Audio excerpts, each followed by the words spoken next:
Tony Soprano is back. The Sopranos is back. It's season 2. Did it deliver with a bada bing bing boom? Or did it go bada bing? No. What did it go with? Let's find it. Because Tony's back. Opening montage. We've had a few months time skip. What did you make of the episode? I didn't like the opening montage. I thought it dragged on for way too long. When I was 15. And it's like, normally these montages, like, they would show one person and then that's it. This montage showed, like, multiple people, like, multiple times. I tell you what, see the song? It was straight out of Better Call Saul. It was, but like, normally I thought montages were kind of just to kind of give you a wee update on what everybody's doing. But it showed you, like, Tony multiple times. It showed you his mum multiple times. It's like... And it just dragged on forever. Like, I don't mind montages, but I felt like I was sitting there thinking, right, is it going to end now? Is it going to end now? Is it going to end now? I think it lasted about 6 minutes. When I turned 15, then went to 17, 21, 35, and then I believe there was a few like ages after that are relevant to me. So, yeah, but basically it all ends with Tony walking down his driveway. He gets his newspaper.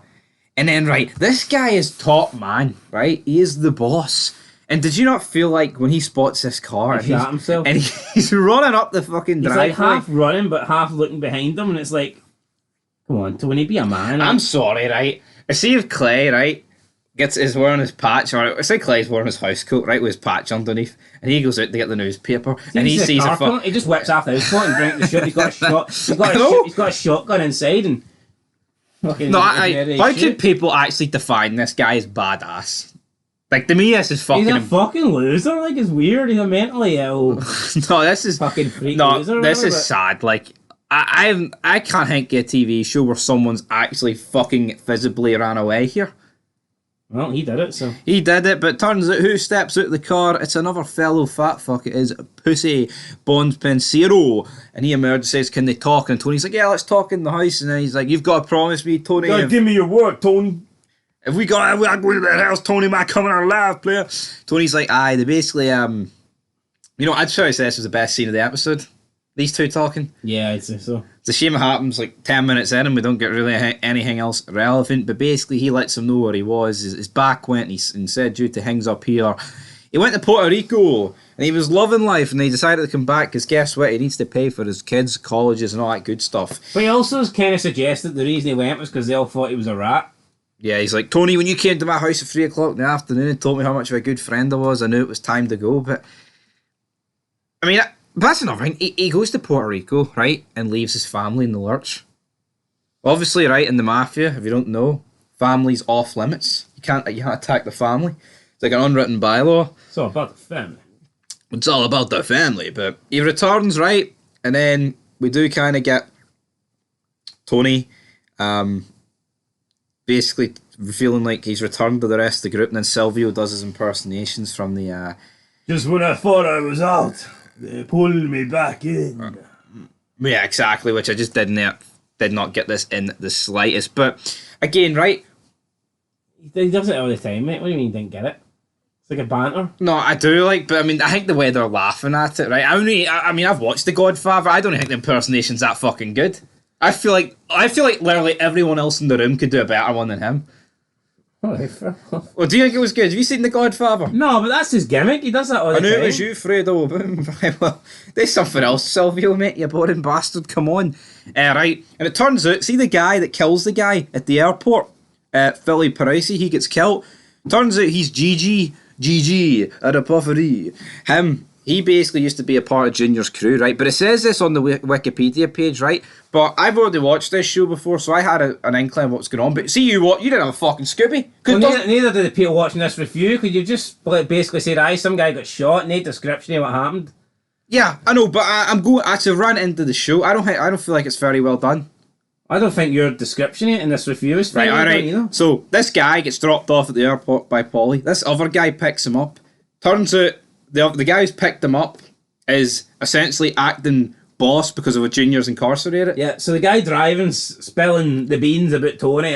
Tony and his mum fell out, left her for dead in a care home. Junior's away, and Tony is a psycho freak who's seen a psychiatrist. So these two guys are all pally talking, and then the next minute he pulls over to let him out, and the guy shoots him. Not once, but you twice. Big mouth fuck. And it's like, that's all good and good, like, but I had literally no idea who these people were. Yeah, it was. I don't think it was a very good job that they've done this. As far as I'm aware, this is just two random people, and one shot the other. Yeah, literally, and that's another thing, right? There's months that have passed here. So you try to tell me that this guy has literally been, like, running things and they're only acting now? This seems very stupid in my opinion, but the Soprano fanboys, Benjamin will be Soprano, Tony, give me the Prozac, brother, testify. Because people understand, people know who he is. Oh, well, they get to know who he is. They know who we are, don't they? Aye, they know who we are, but right, Tony then phones Melfi and says, it's alright, you're safe, it's alright, you can come home. Wait, cause this guy get killed, it's alright for the therapist to come home? This bomb that we don't even know, she doesn't know. What did you make of Christopher doing an exam, but it was a Asian guy doing it for him? Well, the Asians are smart, so if you want to get somebody to pass you a test, probably good to have the Asians do it. That's pretty much it, but we get... Although I was a bit surprised when he calls out Christopher's name and some Asian-looking kid turned around. It's like, aye, me. Here. Well, I mean, I guess Christopher couldn't pass it on. But I mean, again, see, back in those days, probably didn't really have cameras and all to check who's who and all that good stuff. But we're introduced, right, to these two guys, Matt and Sean. They want in the mafia, they want in the Soprano career. We get a really funny scene later on, but I mean, we'll talk about this scene as it is. They basically just batter this guy because he didn't do a good job.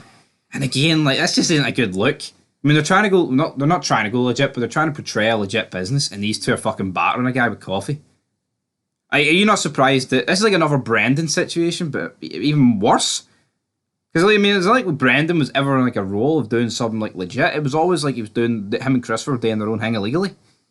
Here, I thought this was pretty stupid, and then like the rest of the crew find out, and they're raging about it, aren't they? Right. But guess who shows up? Some fat whale. It's like Tony with lipstick. His sister, Janice, has arrived. Thoughts on his sisters that we did not get introduced to before, but here they are.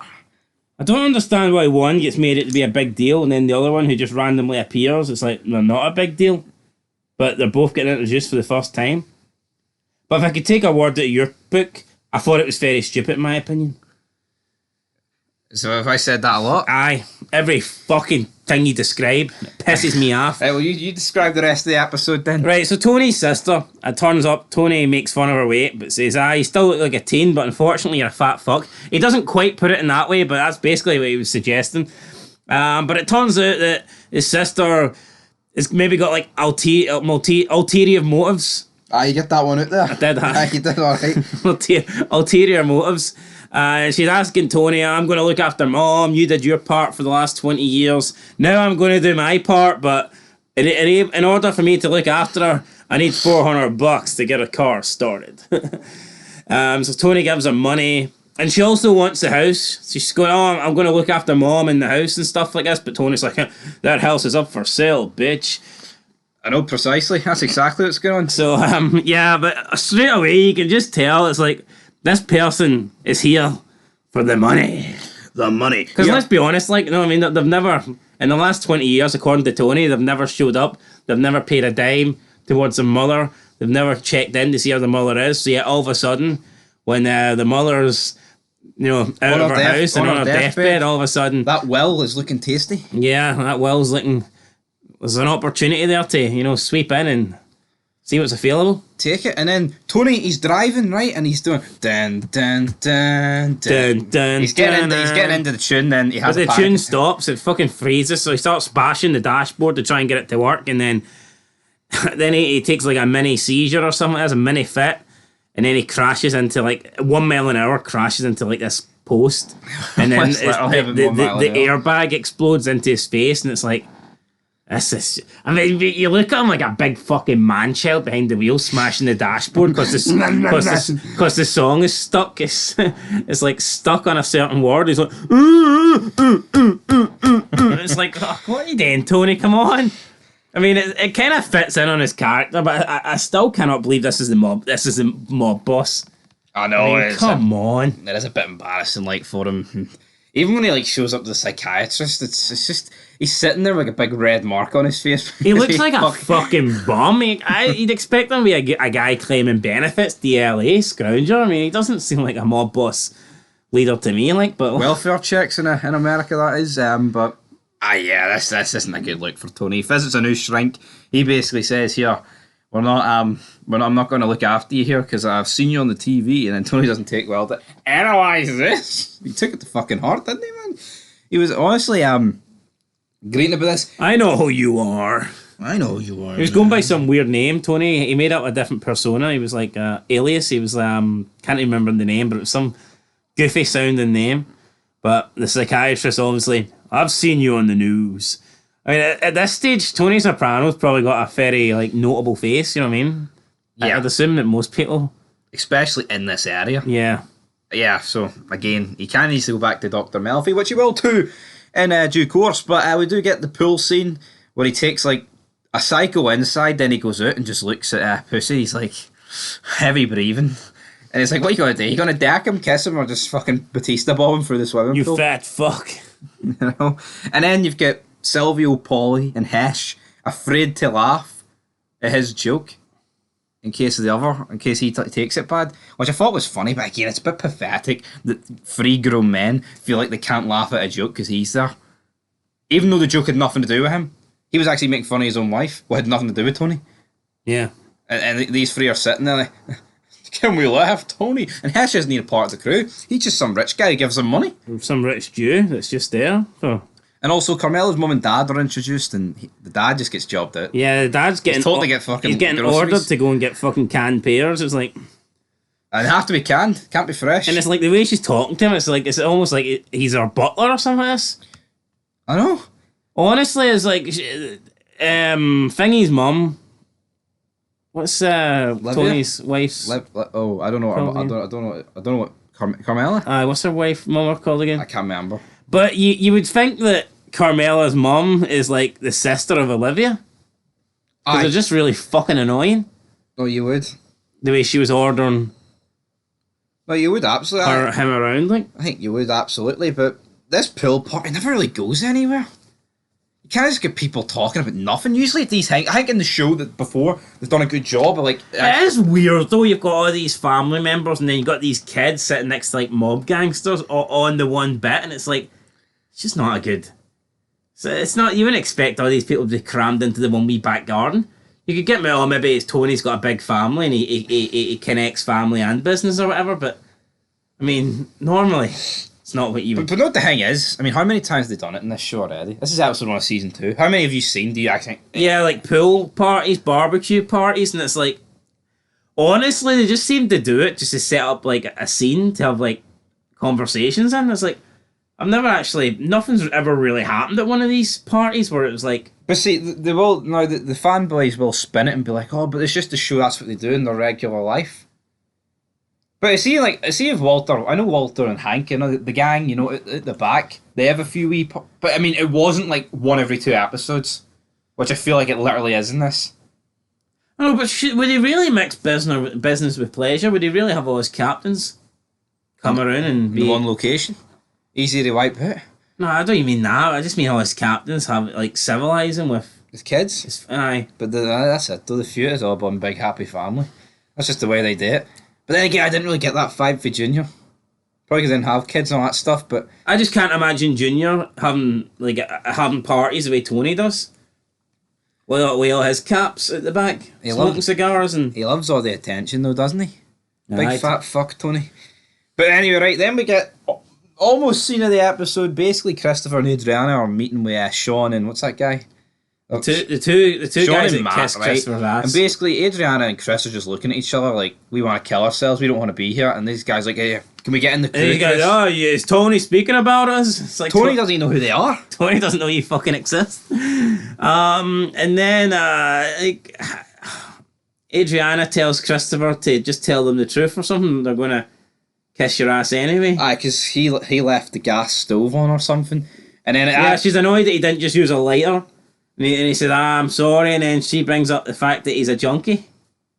Yeah. You can just tell them, you can tell these guys you're a junkie anyway. They're going to kiss your ass. Doesn't matter. So like Christopher like slaps Adriana, but then she slaps him back, and he seemed to fucking react more to him. She almost knocked him out. He sold it. He fucking flew back in his chair. And she was like, I'm out of here, I'm storming off. He's like, yeah, bitch, go get my dinner ready. And it's like, I just, like, that just, I don't think you'd get away with that. Just wouldn't, stuff like that wouldn't be acceptable in today's age. No. But these two characters, man, they're just two bums, aren't they? It's Tony talking about his Ice fangirl and about two guys he doesn't fucking know. No, but you know the way, like, see, like, see the way Christopher's, he's portrayed as, like, I'm not going to say he's portrayed as like a really nice guy, but he's not portrayed as like a scumbag. Yeah. Whereas I feel like in 2023, if you slapped your girlfriend or wife and you told her to go and order the dinner, you'd be treated like a monster. I will say, like an Ed.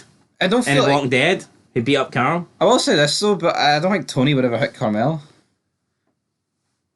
I don't know. I don't know. I feel like I don't know. I feel like because Chris is just like he's almost like a skinny, pathetic bastard. He can kind of get away with it. I feel like Adrian would probably beat him 1-on-1. Aye, true. So yeah, but Tony, he shows Tony's a big fucking fat slob. Talking. I mean, that time we seen him lift the weights. Ah! He was freaking out, wasn't he? Like it's like. He's got a bit of muscle behind him. Yeah, he turns up at the diner the following morning though. Who's there? Dr. Melfi. She's like, my patients have committed suicide because of you, and he doesn't really give a shit. Why would he though? He's just trying to think of his next comment. I know he's sitting there, he's like, yeah, what's she saying? He doesn't even go, I'm sorry about that, or a poor victim. He's like, forget about that. You gotta come back and work for me. Give me lessons. And he says that, look, no one died because of you, which is another lie. I'm pretty sure he wiped. Did he not wipe that other guy out? Aye, basically because of her. Because they knew about the psychiatrist and maybe they thought she could spill beans. So that's another lie there for Tony S. He basically says that, look, it's fine now. Why are you blaming me? Why are you so upset? You can go back into your business. You can continue your life as normal. We can rearrange the sessions for my family. It's all about the family. And she basically tells him, go screw yourself, Tony. I know, and then Tony walks out, he returns, Carmela's like, why are you home early? He's like, I don't know. And then she reheats spaghetti bolognese in the microwave, give it to him, and that's the end of the episode. Well, but before that, and during the party, we also seen Tony, when his sister left, we also seen him find the for sale sign in a car, which he put two and two together and blamed her for taking it down. He started punching the wall again, man-child. Then he starts like freaking out and he's like punching the walls and stuff like this, and Carmela's telling him to calm down. He's like, oh, my fucking sister, if she was here, I'd strangle her, you know? And it's like, but yeah, I mean, I guess his sister, like we said earlier in the review, you know, she's there. She doesn't really give a shit about the mother or the family. She wants the money, and that's why she's trying to prevent Tony from selling the house, because she wants the house. So, yeah, that's pretty much it. I think Tony's MVP. Everything. I think we covered everything. We did. But in my opinion, it was very stupid. Hoovered that out in my book, but we're going to have to rate the episode out of 10. I thought it was a very weak season premiere. I mean, it ends with, like, there's no, like, intrigue to watch the next episode. It's certainly Tony eating a fucking bowl of spaghetti. It's probably nicer than anything I've eaten in the past year, but still, I mean... Is it reheated fucking spaghetti? I know, but it's Italian spaghetti. I could imagine there's nice wee spices and flavours in it, you know what I mean? I don't know. Tony's depressed, and I'm going to give it a 5. I didn't think it was that good. I was thinking a 5. I mean, time skip... Nothing out the ordinary happened. I mean, what are you intrigued to look at in episode 2? I feel like the aftermath of season 1, there's potential, and they kind of just fucking hoovered it off you. We did get to see Junior walking in the prison for like 2 seconds. We did, and orange jumpsuit. You know what? They introduced a lot of characters, and not one of them feels any bit big. No, I'll give it a 6. 5.5 out of 10, folks. Next up, episode 2. Don't know what it's called, but until then, check out all the other vids. And I tell you what. I like milking a fairy, but what is the fairy fids here? What if Tony ate pasta instead of spaghetti? Till then, peace.